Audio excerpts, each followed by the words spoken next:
боловсролын төв. 2005 онд байгуулагдсан цагаас хойш Монгол залуучуудын англи хэлний мэдлэгийг дээшлүүлэх, англи хэлний сургалтын стандартыг сайжруулах чиглэлээр маш олон шинэлэг ажлуудыг хийхээр иржээ. Дууны дэлгэр цаг ирж, ээж аауд, хүүхдээ, оюутан сурагчид өөрсдийгөө байгууллагын захирлууд ажилчдаа хэрхэн аятай тухтай бас урд түнтэйхэн амрах талаар бодож байгаа энэ цагт англи хэлний төвшөнт нь ямар ч байсан тэд таны ярих, сонсох, ойлгох, бичих бүх чадварыг өсрөнгүй хөгжүүлж чадна хэмээн амлаж байна. Hi guys!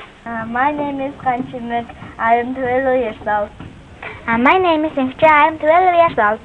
Зөний цагаа Гортон бэрээ зөний цагаалтын дов дээр зөний амралтаа үр дүнтэй өнгөрөөсгөөгөөрэй. Хамгийн сүүлийн үеийн сурах бичгийг ашиглан монголчуудын сурах арга барилд тохируулан сонгосон энэхүү сургалт нь 21 хоногийн хугацаанд байгалийн сайхан цогцолсон 5 дахь орчинд амт чанартай хоол хүнстэй амралтанд зориулсан хөгжилтэй хөлбөрүүдтэй амьдрал хэрэгтэй нэмэлт хичээлүүдтэй явагдахаас гадна англи хэлийг сурахаас өөр аргагүй болтол оровч, гарвч англиар ярьдгаар онцлог юм. Голден Бриж боловсролын төв. Эдний багш нар Монголын 21 аймгийн англи хэлний багш нарыг сургасан гэхээр эдний туршлага, чанар тодорхой харагдах билээ. Now we are friends! Woo!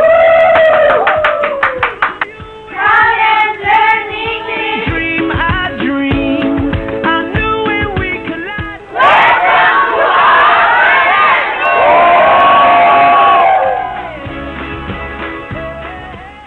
Голден Бриж боловсролын төв.